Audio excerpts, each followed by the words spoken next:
Me, I'm Johnny Smoke, and I'm in suburban Stoke-on-Trent somewhere, an unidentified address, and I've collared hold of two characters to have a talk to me this morning about the film Crispy's Curse and a few unusual things that went on during the filming of it.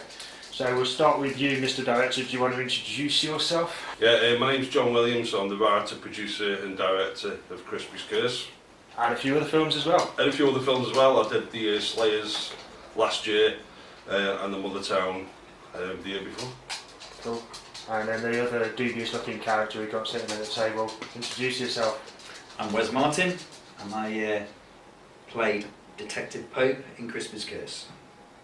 Excellent, thank you very much, chaps, and thank you for talking to us. John, do you want to just say a little bit about the film? And you've got a premiere coming up soon. Just tell a little bit about the film, as much as you want to reveal at this point. Okay. Well, the film, I wrote the script about 6 months before I shot it. It's basically following a Christian heavy metal band as they do battle with a demonic clown. An everyday occurrence in Stoke. Yeah, definitely. It follows various characters. For example, Detective Pope and Detective Moss, obviously, as Wes. Then you got Spirit Hunters International team, who are a group of paranormal investigators. They're also on the trail of the clown. What else is it? That gives us a pretty good feeling. So yeah, and Alan Baptiste as well. He's like the self-proclaimed destroyer of demons. Self-proclaimed destroyer of demons. Yeah. That would look good on a business card, wouldn't it? It would. It would be amazing. It would be amazing. Over to you, Wesley. You are Detective Pope. Detective Pope, yeah. It's basically the film's all about him, to be honest with you. It's naturally. Yeah, that's it. Yeah, it's not about the clown at all. No, nothing to do with that. You did say that in the audition. It's all about me and that's it. Yeah. So yeah, I've got the whole 5 minutes. Yeah, and you know, some actors really have to go through the meat grinder to perform the role. You know, some have to like shed stones and stones of weight, or some people have to put on loads of weight. Some have to go through a physical training regime. You had to do something pretty significant, didn't you, for the role? Yeah. I was gentle. Yeah. There was no blood this time, so that was good. No, it was the moustache. I had to grow a moustache. Yeah, I thought, you know, a few weeks that'd be great, but it ended up being 3 months, I think. So 3 months with a moustache. Cut off just before Christmas. It wasn't just any moustache either, was it? No, it wasn't a Hitler either. It was a proper handlebar moustache. Mexican. Yeah. I hope you're proud of yourself, Mr. Director, for the suffering that you put this man through. Oh yeah, definitely. Yeah, going through his everyday life with a handlebar moustache. Yeah. So yeah, I've seen little bits of the film, and I'm really looking forward to seeing it. And my first challenge will be, Mr. Director. Your first challenge? The first chance to see the film will be... sorry, of course, yeah. August the 12th of this year. So Mitchell Arts Centre? Mitchell Arts Centre, Mitchell Memorial Theatre, whatever you want to call it. It's in Hanley, Stoke-on-Trent, on the 12th of August. It's all tickets. Yeah. Tickets are £8. And yeah, it should be a good show. We're going to have all the cast and crew there. Hopefully Derek can be there as well. Derek Corey, who's in the film also. He plays Alan Baptiste's dad, Stan Baptiste. So yeah, that's a nice little interesting segment in the film, which at first won't make sense, but will in the end. Take your word for it. Yeah.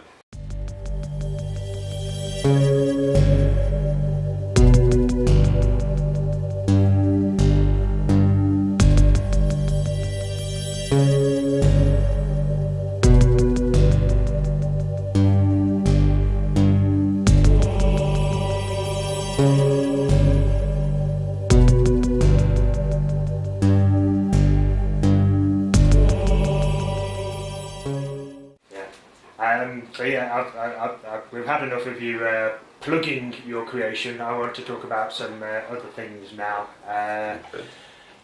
some strange things happened whilst you were filming it. Most notably, you got a little bit of press attention for the fact that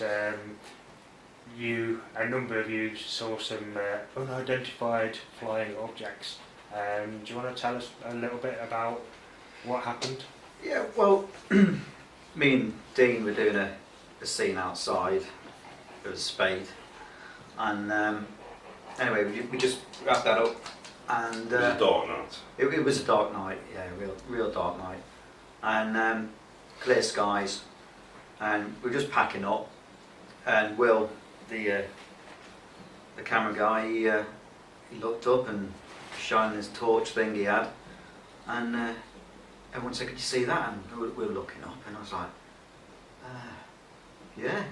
Wasn't sure what I was looking at, but then there was actually something there, and it kept on moving. Every time he was moving his torch, he was just doing this. I was like, So have you got an idea about how high up in the sky it was? You know, if it's being picked up by a torch. At first it sort of looked like a star, like a pulsating star, but quite big. I don't know about the colour, but remember the colour?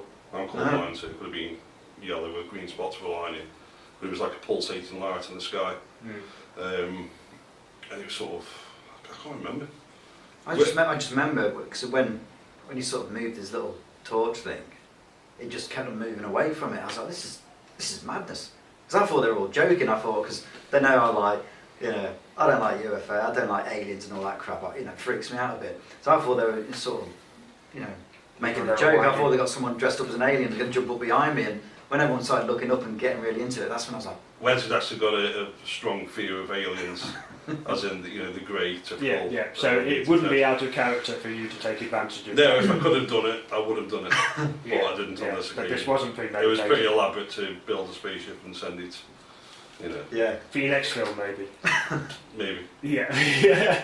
So there was the cameraman, your Same acting guy. colleague, guy. and you. There was probably about 6 or 7, maybe. I don't know, and you all saw it. All of them. Yeah. How long did it last for? How long were you there? And Well, at the start, we were looking at this. I think we all become aware after a while. We were all looking at different things in the sky. So there was more than one of them. So Will was describing a certain one, and I was looking at another one, and they were sort of moving like this in the sky. And we were just stood there, weren't we? Yeah, because they weren't, you know, I mean, it was sort of, I mean, it wasn't far from a cloud, you know what I mean? It was sort of, because it was quite clear sky, and you know, you could definitely see these things. I was just like, this ain't real. It can't be real. and where did you leave it? Did they just disappear, or did you? We ran away. You ran away. No, what actually happened was, the one we were sort of all looking at in the end, it sort of shot off across the sky, but it looked like a shooting star. Right. You know, like a shooting, see like a streak, like a shooting star across the sky. By this time, I was freaking out anyway. I was just like, oh. And So, Wes, you're clearly a believer and a fearer. Did you not see the streak? I didn't see the streak. Well, most of the people there saw the streak across the sky. So I got my head down, and I was just like, I was saying to Dean, I was just like, I need to get out of here. So yeah. So what about you? Are you a believer? Or Yeah, I've always been a believer. You've always been a believer. Oh yes. Something out there. Yeah, it's Not a sure what tiny that little was. planet and all this stuff going on. I think it's a bit conceited to think that we're the only ones here, so yeah, I definitely believe. I've seen UFOs before, saw them when I was a kid. When I say UFOs, I don't necessarily mean Martians. Yeah. Just not little things that are unidentified, they appear to be flying. And Well, that's what it is. It's something that's in the air that you can't identify. Yeah, but, it could be anything, but we think aliens. That was the most weird thing I've ever seen, to be honest with you. You know, such sort of wonder. The UFO thing, it was just... Yeah. I think we're all expecting knocks on doors at night. So Yeah. we're thinking Men in Black, hang on. You know, I was just freaking out a bit. I just wanted to get out of there. I was just like, you know, this is odd. And then we went back to rejoin sort of the rest of the crew, and they were looking at us like we're nutters. And I was just like, and It's a bit weird because when I was trod on dog poo as well, I don't know who that was. There was dog poo. I think was it Ben. Ben was with us. And we were all looking at this amazing thing in the sky. You got Ben in the background, Ben Chapman. And he's going, guys, come on, guys, are we making a film here, or are we all looking at aliens? Yeah. And it was just nothing at all to Ben. Ben was like, there's aliens, okay. Did you try recording it? Yeah, I recorded it on my phone, but all you can see is black, and I was going, oh. Yeah, we go, John, we're going. Yeah, should we go now? So that's interesting that you tried to record some footage on it. And it Yeah, I've still got it on my phone, it's just sound of us going, and you can't see anything, it's just sort of black, so. When it was proper, like it was moved really bright, then it went dark, and then it went and like loads of fire came and stuff. Like it was a shooting star. There we go. But it moved like that. Look, see, We're making history. see it moves side to side, doesn't it? Yeah. It's bright. We're going, guys. Like I'm not even that one proper, bright, moving, start went dim, and then fucking. Well, shine your torch at it, see what happens. That marks Yeah, go on, do it, see what happens. Get ready, We'll get back to the thing in a minute, it'll be 1:30 in the morning. That's alright, No, it says it's a plane. Let's go in there about looking far back. Yeah, okay, there was a plane. see, move that. We're going to go, guys. We've got more to do today. Make the history then. Yeah, we're famous. We couldn't be fucking famous here. That's amazing. So this wasn't the only thing during the shoot either. A lot of your footage was taken in quite a famous pub called The Leopard, which is on Burslem High Street. Yeah. And that's got a history on it. So it's quite an old pub, 1700s, 1800s. Rumoured to be haunted. I think it's a regular sort of spot for ghost hunters and whatnot. But you were using it as a filming location. Kind of a pair of you, anything unusual, creepy happening there? Well, I think we did. We were doing a scene. I think it was. Because we did our audition process there, didn't we? And we did a read through and whatnot. And I thought, I hope we don't have to come back here again. And because I'm a pussy, you know, I get scared quite easily. And they said, oh yeah, we're going to be filming in Leopard again. I was like, all right, but we're going to go upstairs. I was like, oh. And so I had my little torch with me and having a look around, and it's just, you know, you just feel that, you know, there's something there. You know, it's cold, it stinks, it's just freaky. And there's about 2 floors. I think from the I think there's about 4 floors in total, wasn't it? Yeah. But I think the upstairs 2 floors, I think there's probably about 20 rooms on each floor, but they were all sort of really empty rooms and all sort of. I guess it was a hotel, was it, in the past? I think, yeah, it used to be in a hotel. Yeah, because they've got numbers on it. You know, you're walking up down the corridor, it's like creaking. It's like, oh. And I remember Dino, we were just walking around with it. You open the door, no, I ain't open the door. You open the door, and it's just like. Oh my God. It was horrible, and then there's like these dolls everywhere, weren't there? And Yeah. you just sort of looking around, and then we were doing a scene, weren't we? And things were going off, and there was like little orbs going around, like, you know, taking photos and film, and you know, just to sort of remember where we'd been and whatnot. It's just like, oh, yeah. You managed to capture one of these orbs on your. Yeah, but it was anyone sort of looking back, you know, playing it through the year. Orbs is Spanish for dust. Yeah. So we have an alternative view there. I don't know, there could be something that, you know, people capture orbs with faces in them and numbers and stuff, so, you know. There was a lot of people screaming. I mean, not me, but a few girls that were screaming at the little girl. I think we've got video footage of us screaming. I think one might insert it at this point. Yeah, there was, I mean, there's a lot of time because I was sort of decorating the sets because there was a seance scene filmed up there as well.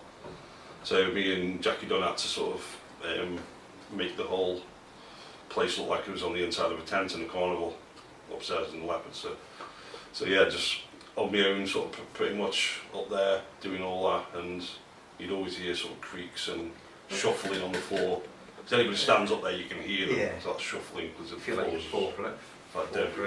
Yeah. I mean, I remember a time when I think it was Jackie who was saying, "Oh, Dean, where's John wants you?" And we assumed you were upstairs, and we walked up and I had this stupid little torch, and he go, "John, John! And we could always hear this mumbling downstairs. I was like, it's down bloody stairs, you know. So we just walked up there, shitting ourselves anyway. Because I didn't want to go up there anyway. I hated it. And it, you know, yeah, it wasn't. Yeah, there was a lot of time. There was just, I think everybody just played up on it after a bit because we were constantly hiding behind doors and making people jump, especially with people like Wes and Dino, who were, you know, just completely not it. Is that really dust? Yeah, it's dust. Oh, It's just dust. Let's travel at quite a rate. Yeah, that seems. That's quite big. Okay, that's a wrap. Goodbye, everybody. Is it alright? What was that? What was it? Did you just drop your torch? No. What was it? I don't know. Sounded like a stone. Somebody's doing that, aren't they? Dan. Yes.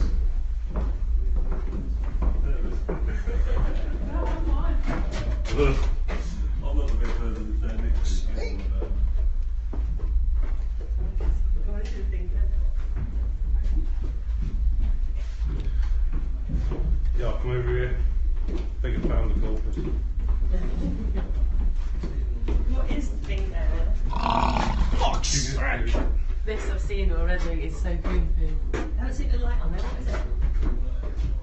Where is it? Oh my god! What is that? Laptop. What's in it? I don't know, I don't look under the sheet. What happened to the thing that was in there earlier? There was a thing in there earlier.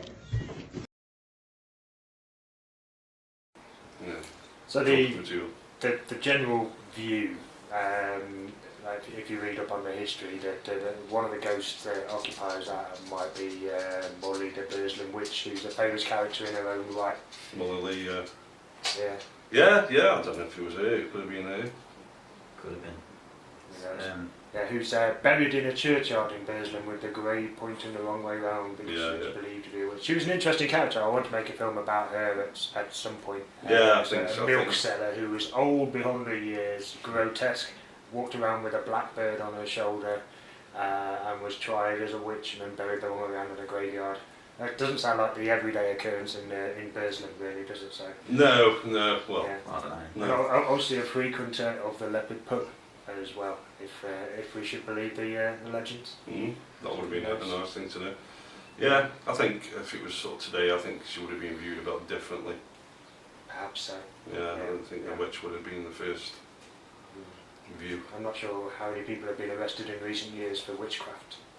Not so many. I think it's sort of encouraged now, isn't it? So, but yeah, I think it was a case of mistaken identity back then. I think she did a lot of good work. She left, I think, all the money to a charity, if I read correctly.